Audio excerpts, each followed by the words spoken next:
రేపే ఆదివారం. ఆదివారం రోజున కొబ్బరికాయతో ఇలా చెయ్యండి చాలు. ఇలా ఆదివారం రోజు కొబ్బరికాయతో ఇలా చేయడం వల్ల మీకున్న ఇరుగు పొరుగు వారి దిష్టి నుండి బయటపడవచ్చు. అలానే మనపై ఉన్న చెడు దృష్టి తొలగించుకోవచ్చు. భయంకరమైన చెడు శక్తుల నుండి బయటపడవచ్చు. పౌర్ణమి తర్వాత మరుసటి రోజున అంటే ఆదివారం రోజు మనకు బాగా కలిసి వచ్చింది. ఈ పౌర్ణమి తర్వాత ఆదివారం వచ్చింది కాబట్టి ఆదివారం రోజున ఈ చిన్న పరిహారం చేయండి చాలు. ఏం లేదండి, ఒక కొబ్బరికాయ ఉంటే సరిపోతుంది. దీనికి పెద్దగా ఖర్చు పెట్టే అవసరం లేదు. ఒక కొబ్బరికాయ తెచ్చుకుంటే సరిపోతుంది. ఈ కొబ్బరికాయతో మనకున్న కష్టాలన్నీ తొలగించుకోవచ్చు. కాబట్టి మనకు ఏరువాక పౌర్ణమి తర్వాత వచ్చిన ఈ మొదటి ఆదివారం రోజున ఇలా చేసినట్లయితే మన ఇంట్లో నుండి దుష్ట శక్తులు కూడా తొలగిపోయి మనకు లక్ష్మీ అనుగ్రహం అనేది ఖచ్చితంగా కలుగుతుంది. మనకున్న దోషాలు కానీ మనం తెలుసో తెలియక చేసిన పాపాలన్నీ కూడా ఇలా కొబ్బరికాయ వల్ల తొలగిపోతాయి. కాబట్టి మర్చిపోకుండా ఆదివారం రోజున ఈ కొబ్బరికాయతో ఈ పరిహారం చేసి చూడండి. అంతకన్నా ముందు నా చిన్న రిక్వెస్ట్ అండి, మన ఛానల్ అయితే ఎవరైతే కొత్తగా చూస్తున్నారో వారు సబ్స్క్రైబ్ చేసుకోవడం మర్చిపోకండి. ఆదివారం అంటేనే మనకున్న నెగిటివ్ ఎనర్జీ తొలగించుకోవడానికి ఒక అద్భుతమైన రోజుగా చెప్పుకోవచ్చు. ఆదివారం రోజు ఈ పరిహారం ఎవరైతే చేస్తారో ఈ పరిహారం పాటించిన వారికి మీకు ఎలాంటి కోరిక అయినా తప్పకుండా తీరుతుంది. మీరు సంపాదించిన డబ్బు నిలవడం లేదు అనుకునేవారు, చాలా ఆరోగ్య సమస్యలు మిమ్మల్ని పీడిస్తున్నాయి అనుకునేవారు ఈ ఆదివారం రోజు ఈ చిన్న పరిహారం అంటే ఒక్క కొబ్బరికాయతో ఈ పరిహారం చేసినట్లయితే మీ ఇంట్లో నుండి చెడు శక్తులు కూడా తొలగిపోతాయి. చెడు శక్తులు బయటకు వెళ్తేనే కదా మనకు లక్ష్మీ అనుగ్రహం కలుగుతుంది. కాబట్టి ఇలా మనకు లక్ష్మీ అనుగ్రహం కలగాలి అనుకునేవారు ఈ చిన్న కొబ్బరికాయతో ఈ పరిహారం చేసుకుంటే సరిపోతుంది. మనం ఎంత కష్టపడినా వాస్తు దోషాల వల్ల చేసిన కష్టానికి తగిన ప్రతిఫలం రాదు. ఎన్నో ఇబ్బందులను ఎదుర్కోవాల్సి వస్తుంది. కాబట్టి ఆర్థిక పరిస్థితులు కూడా వాస్తు దోషాల కారణంగా ఇబ్బందికరంగా మారుతాయి. ఏ పనిలో విజయం సాధించలేని పరిస్థితి వస్తుంది. ఆదాయం అనేది తగ్గుతుంది, ఖర్చులు అనేవి పెరుగుతాయి. కాబట్టి ఇవన్నిటికీ కారణం వాస్తు దోషాలే. కాబట్టి ఇలాంటి ఏవైనా మనకు దోషాలు గనక లేదా ఏమైనా ఆర్థిక సమస్యలు ఇబ్బందులు ఏమున్నా ఇలా కొబ్బరికాయతో ఈ పరిహారం చేసుకుంటే సరిపోతుంది. కొబ్బరికాయలతో చేసే కొన్ని వాస్తు పరిహారాలు మనల్ని ఆర్థిక ఇబ్బందుల నుండి సమస్యల నుండి గట్టెక్కిస్తాయి. హిందువుల ప్రకారం కొబ్బరికాయ చాలా పవిత్రమైనదిగా భావిస్తారు. మన ఇళ్లల్లో ఏ శుభకార్యం జరగాలన్నా కొబ్బరికాయలను తప్పనిసరిగా ఉపయోగిస్తారు. అలాగే మనం పూజ పూర్తయిన తర్వాత కూడా ఈ కొబ్బరికాయ అనేది మనం ఉపయోగిస్తూ ఉంటాం. మన హిందూ సాంప్రదాయంలో కొబ్బరికాయను సంపద ఫలంగా, దైవ స్వరూపం మరియు పవిత్ర ఫలంగా భావిస్తాము. కొబ్బరికాయను రోజువారీ ఆరాధనకు మరియు ఆహార తయారీకి ఉపయోగిస్తారు. ఇది దైవ ఆరాధనను పరిపూర్ణంగా చేస్తుంది. ఈ కొబ్బరికాయను దేవునికి అర్పించడం ద్వారా మన భవిష్యత్తులో చాలా సానుకూల ఫలాలను పొందవచ్చు. కొబ్బరికాయ అనే చిన్న కాయ ఆధ్యాత్మిక పరంగా మన మనసులను ప్రశాంతవంతం చేస్తుంది. మరి గొప్ప శక్తితో ఇంటి అభివృద్ధిని మరియు శ్రేయస్సును పెంచుతుంది.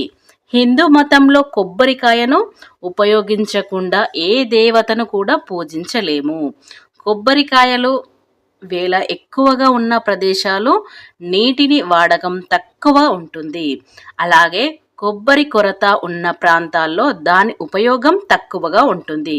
కానీ కొబ్బరికాయ గొప్పతనం ఏమాత్రం తక్కువ కాదు. ప్రతినిత్యం దేవునికి పండ్లు మరియు కొబ్బరికాయ నైవేద్యంగా సమర్పిస్తే 100 కిలోల అన్న ప్రసాదం పెట్టినంత పుణ్యం లభిస్తుంది.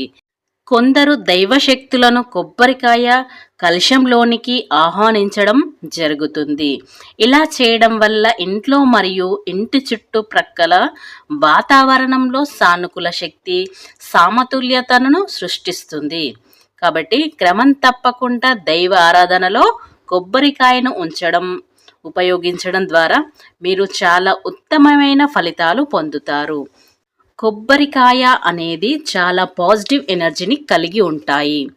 మంచి పనిలో దైవిక శక్తిని ప్రేరేపించడంలో ఒకరు దైవిక సంకల్పంతో ఇంట్లోకి ప్రవేశిస్తే ఆ ఇంట్లో వాతావరణాన్ని సానుకూలం నింపుతుంది.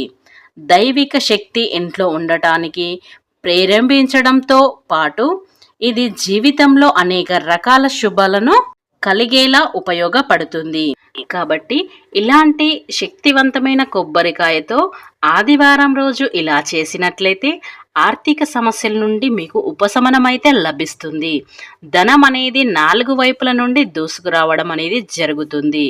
మీ ఇంట్లో ధనం రావడానికి కూడా ఏ దుష్ట శక్తులు అడ్డుపడే లాంటివి కూడా అన్నీ తొలగిపోతాయి.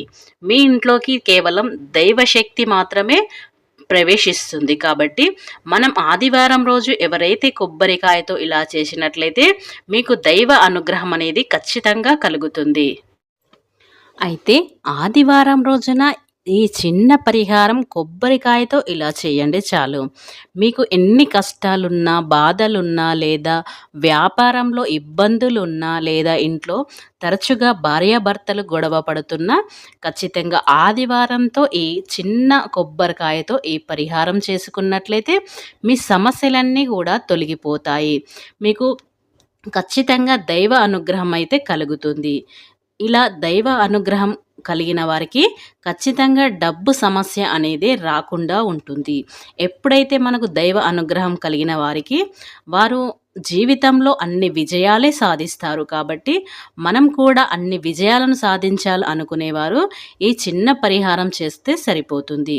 కాబట్టి మీరు ఒక కొబ్బరికాయను పీచు తీసిన కొబ్బరికాయను తీసుకొని ఆ కొబ్బరికాయకి మొత్తం కూడా పసుపుని రాయండి.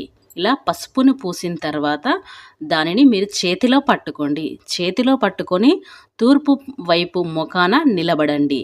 ఇలా నిలబడి మీరు మనసులో ఉన్న మీ చెడు కన్ను, అలాగే ఇరుగు పొరుగు వారు మనపై చాలా చెడు కన్ను పెడుతూ ఉంటారు. అంటే మనం సంపాదించిన డబ్బుని చూడలేక ఓర్వలేక వారు ఇలా ఉన్నారు, అలా ఉన్నారు, వాళ్ళు పడ్డా కానీ వారికేం అట్లా ఉన్నారు అనుకుంటా మన పైన చెడు అనేది ప్రభావం అనేది ఏర్పడుతూ ఉంటుంది.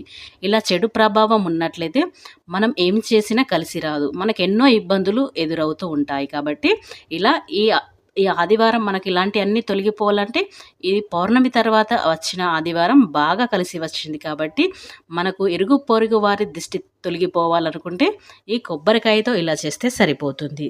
ఇలా మీరు కొబ్బరికాయని చేతిలో పట్టుకొని ఆ పసుపు పూసిన కొబ్బరికాయని చేతిలో పట్టుకొని 7 సార్లు ఎడమ చేతిలో పట్టుకొని మీ మెడ చుట్టూ తిప్పుకోండి. మీ ఇంట్లో ఎవరైనా పెద్దవారు ఉంటే తిప్పండి, తింపమనండి. లేదు మా ఇంట్లో ఎవరు లేరు అనుకునేవారైతే మీరే ఎడమ చేతితో పట్టుకొని తింపేసి దానిని దూరంగా విసిరేయండి. ఎక్కడైనా దూరంగా విసిరేసి ఇంటికి తిరిగి రావచ్చు. ఇలా ఎవరైతే దూరంగా విసిరేసి వస్తారో వారికి ఉన్న చెడు ప్రభావం అంతా తొలగిపోతుంది. ఇరుగు పొరుగు వారు మనపై ఎంత ఏడ్చినా మనకు అనేది తగలదు. కాబట్టి ఇలా కొబ్బరికాయతో ఈ చిన్న పరిహారం చేసుకుంటే సరిపోతుంది.